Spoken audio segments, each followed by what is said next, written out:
أعوذ بالله من الشيطان الرجيم یہاں پہ جو پہلا قاعدہ بتایا تھا، یہاں پہ حمزہ اور الف میں فرق کیا ہوتا ہے، یہ قاعدہ پڑھا تھا ہم نے۔ ان کے پہلے مخرج جان لیتے ہیں کہ اس کا مخرج میں کیا فرق ہوتا ہے۔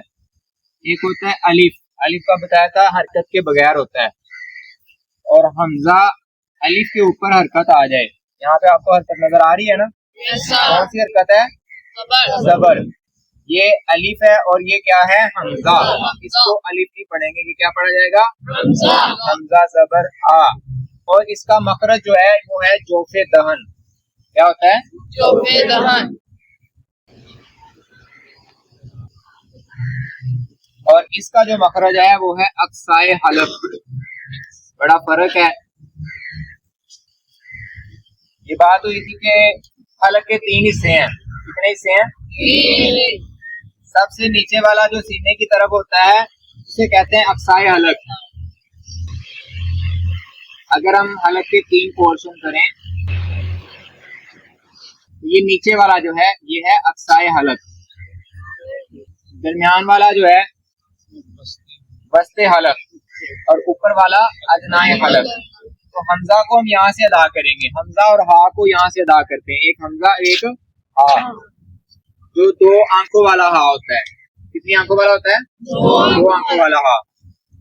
اور یہ جو الف ہوتا ہے یہ لفظ کے شروع میں نہیں آتا۔ الف جو ہے یہ لفظ کے شروع میں نہیں آتا۔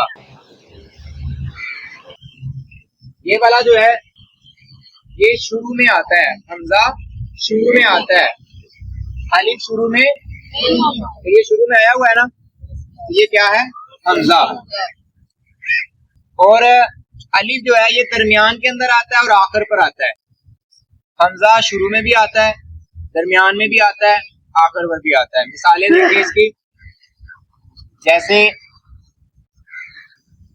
یہ لفظ ہے قال، اس میں 3 حروف ہیں۔ کتنے حروف ہیں؟ 3۔ پہلا کیا ہے؟ قاف، دوسرا کیا ہے؟ الف، تیسرا کیا ہے؟ لام۔ اب الف کے اوپر کوئی حرکت ہے؟ نہیں، اس لیے ہم اس کو کیا پڑھ رہے ہیں؟ الف۔ اور اس کو کہاں سے ادا کرنا ہے؟ جوف دہن۔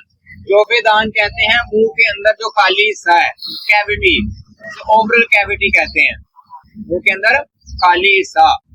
ہم منہ کھولیں گے جس کے اندر زبان ہے، دانت ہے، سارا حصہ جو ہے اس کے اندر، دانتوں کے اندر، یہ جوف دہن ہے۔ اور اقصائے حلق کا بھی پتہ چل گیا کہ کون سا ہے، ان کو کہاں سے ادا کرنا ہے۔ اور الف جو ہے یہ یہاں پہ کہاں پہ آیا ہوا ہے؟ درمیان میں۔ کہاں پہ آیا ہوا ہے؟ درمیان میں۔ پھر ایک لفظ ہے ھذا، یہ الف آیا، الف کہاں پہ آیا ہوا ہے؟ آخر پر۔ ایک تو یہ کیا الف جو ہے درمیان میں آتا ہے اور آخر پر آتا ہے، شروع میں نہیں آتا۔ اور یہ جو ہے یہ شروع میں بھی آتا ہے، درمیان میں اب آتا ہے اور آخر پر بھی آتا ہے۔ جیسے لفظ ہے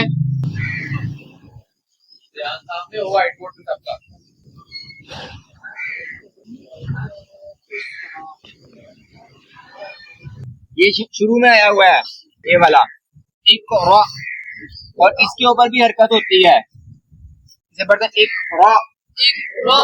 یہ الف ہے یا حمزہ ہے؟ یہ الف ہے یا حمزہ ہے؟ حمزہ، کیونکہ اس کے اوپر بھی حرکت آئی ہوئی ہے، شروع میں بھی آیا ہے اور آخر پر بھی آیا ہے۔ اب درمیان میں دیکھیں،